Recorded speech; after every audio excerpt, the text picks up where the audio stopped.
All right, market futures are up this morning. This after President Trump backed off a new threat of 50% tariffs on the EU, which he made after pulling back on a threat of reciprocal tariffs that he made on the EU, which he first made on Liberation Day. So he threatened them, he backed off, he re-threatened them, and he backed off, if you're keeping score at home right now. So how clear do voters think the president is on the issue of tariffs?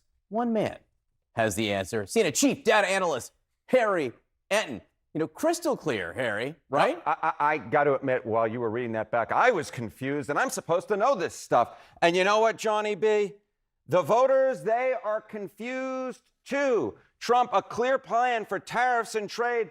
The majority answer here is no. No, Donald Trump does not have a clear plan for tariffs and trade. This is the one thing that perturbs voters and the markets more than anything else. It's not whether or not you put tariffs on or not. It's whether you are going to actually do it and stick to your guns. The American public does not believe that Donald Trump sticks to his guns. 55% say no, he does not have a clear plan for trades and tariffs. And I will note, of course, the center of the electorate, the all-important independent vote, 64% of independents say no, Donald Trump does not have a clear plan for trade and tariffs. And I will note that this no number has been creeping up, according to CBS News YouGov. So as Donald Trump's presidency go on, the American people think he's becoming less clear over time. Harry, if only there were a way to measure the level of uncertainty that people feel. Yeah, if only there were a way. It turns out there is a way. Okay, trade policy uncertainty index. Get this, compare now to last year at this time. The trade uncertainty, trade policy uncertainty index, through the roof, up 846% versus a year ago. They have been looking at this index going all the way back. You go all the way back to 1960. It is higher now than in any month prior to 2025. We just are consistently breaking records this year, whereby it seems the further along we go, the more uncertainty there is in terms of the trade policy in this country. So the voters are thinking one thing, and the reason that they are thinking one thing, that is that Donald Trump does not have a clear plan for trade and tariffs, is because, simply put, it doesn't seem, at least according to this metric, that he does. So everything is kind of matching up here, whereby the voters are agreeing with what the anecdotes are saying, which is what the actual policy is. That is, there is tremendous uncertainty. 846% is usually outside the margin of error. Just saying. Just a little bit. All right. So I mentioned that the president backed off his most recent threat of 50% tariffs on the EU. Frankly, I've lost track of where he is on the tariffs he threatened on Apple. Yeah. But picking on Apple and the EU, which he did in one single day last week, it was Friday. What's special about those particular targets? Yeah, I think the thing that's going on here is that Donald Trump is picking on folks who are very important in terms of the American economy. What are we talking about? Well, what is number one in America? What's the number one smartphone in America? It is the iPhone, 155 million active units alone. It's the number one smartphone in America. How about what's the number one trade partner to the United States of America? It's the European Union.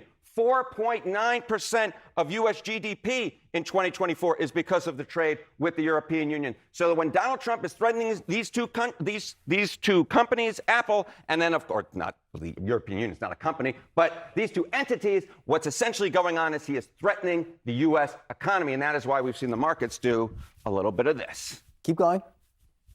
All right, good.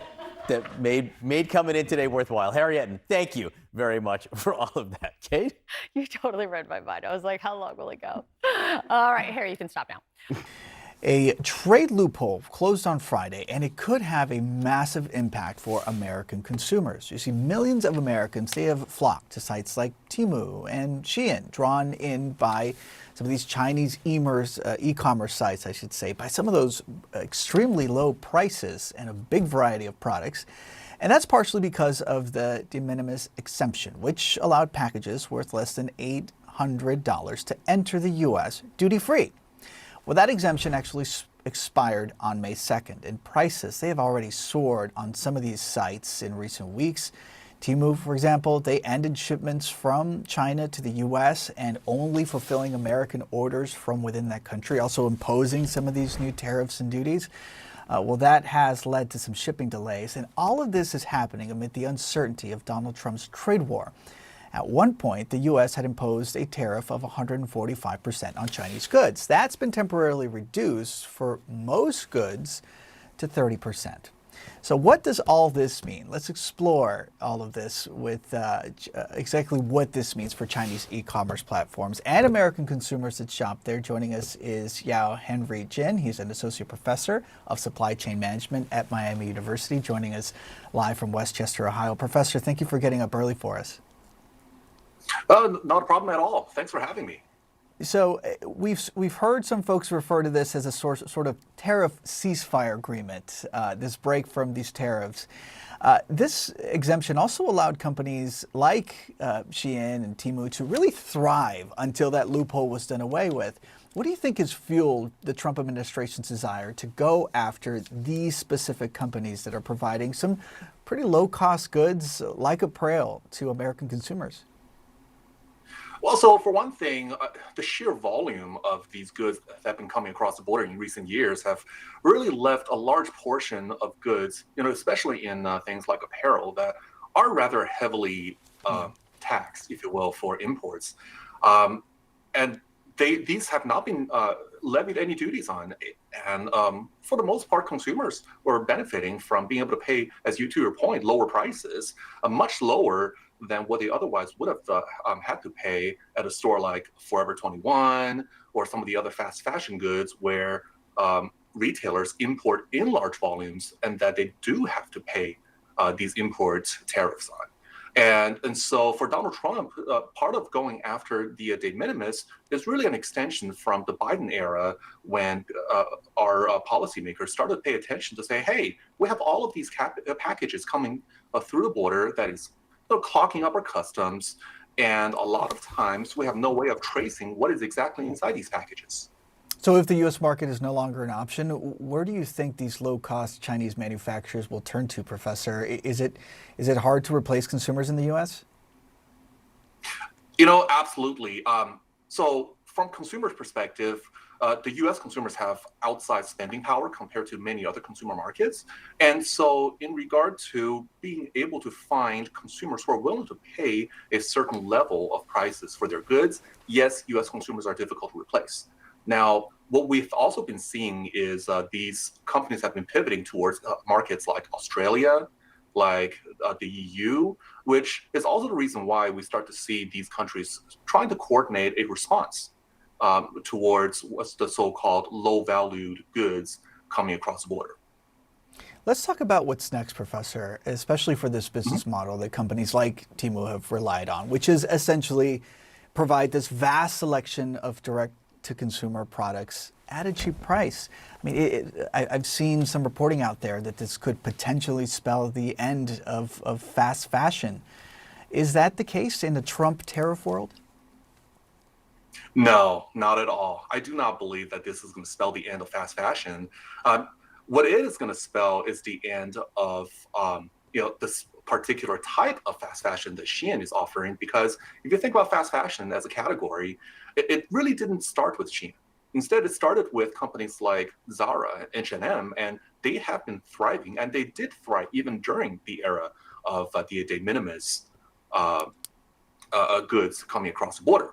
And so what it ultimately means is retailers like Shein and Temu, they're going to have to adapt to basically a new reality. Now, what we have started to see is that Shein has been shipping goods across directly from China into the U.S. even after the closure of the de minimis loophole. And for Temu, in recent weeks, Temu actually started to resume some of their direct from China shipments into the U.S. And so what we know is certain categories, even with the 30%, 54%, and up tariffs, they're still viable as far as serving a U.S. consumer market is concerned. What we've also seen is Temu has really shifted to this Amazonification model where, as you mentioned earlier, that they open up U.S.-based warehouses for local shipping. And so the closure of this de minimis loophole is not necessarily going to spell the end of Temu and Shein in the United States, But what it will do is we're going to see fewer selection, and we're going to see higher prices and possibly slower service speed when it comes to packages being shipped directly from China. This new reality that you described, Professor, will be interesting to see if perhaps retailers like H&M, for example, see this more as an evening of the playing field with the removal of this loophole. Professor, we have to leave it there, but just some fascinating insight, especially for so many people in the United States, to turn to these sites to fill their closets up. Professor Yao, Henry Jin, really appreciate your expertise. Thank you so much. Thank you.